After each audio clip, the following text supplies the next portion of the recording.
July charter সব দল sign করবে কিনা আমার কাছে মনে হয় সমস্ত রাজনৈতিক দল ওনারা যেই নিষ্ঠার সাথে এই পুরা প্রক্রিয়ায় আলোচনায় অংশগ্রহণ করেছেন, আমি তো ঠিক জানি না ওনারা কি করবেন, কিন্তু আমি বিশ্বাস করি ওনারা এই নিষ্ঠার একটা ধারাবাহিকতা হিসাবে জুলাই চার্টারে সাইন করবেন, কারণ একটা কন্টেন্ট নিয়ে জুলাই চার্টার হচ্ছে। মূল মতভেদ তো বাস্তবায়ন পদ্ধতি নিয়ে, তো সেটা তো আর সাইন করা হচ্ছে না, সাইন করা হচ্ছে কন্টেন্ট, মানে জুলাই চার্টারের বিষয়বস্তু নিয়ে। তো সেখানে আমি আশা করি, আমি বিশ্বাস করি সবাই সাইন করবেন। সুপ্রিম কোর্ট সেক্রেটারিয়েট, এটা আপনি জানেন যে বিচার বিভাগীয় সংস্কার কমিশন যে আছে, সেই কমিশনের অন্যতম প্রস্তাব এটা ছিল।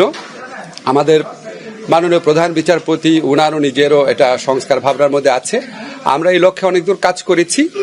কিছু বিষয়ে এখন কিছু মতভিন্নতা আছে, সেটা নিয়ে আরেকটু আলাপের প্রয়োজন রয়েছে। আমরা মন্ত্রণালয়ের পক্ষ থেকে এই আইনটা আগামী কয়েক সপ্তাহের মধ্যে এটা উপদেষ্টা পরিষদে পেশ করব। আমাদের উপদেষ্টা পরিষদ যদি মনে করেন তাহলে এটা পাশ করা হবে, এবং আমার ধারণা এই সরকারের আমলই তখন আমরা সুপ্রিম কোর্টে পৃথক সেক্রেটারিয়েট করতে পারবো। লাস্ট প্রশ্ন করেছে নির্বাচন নিয়ে আশঙ্কা বা মতভেদ, এটা তো আপনারা দেখবেন যখন এই ধরনের অন্তর্বর্তীকালীন সরকার হয় সবসময় কিন্তু এই প্রশ্নটা থাকে নির্বাচন কি আসলে হবে নাকি, যেহেতু খুব সাংবিধানিক ভাবে সুনির্দিষ্ট না দেখে। তবে আমাদের সরকারের পক্ষ থেকে অত্যন্ত দৃঢ়ভাবে বলতে চাই, নির্বাচন ফেব্রুয়ারি প্রথমার্ধে জাতীয় নির্বাচন করার ব্যাপারে আমরা বদ্ধপরিকর।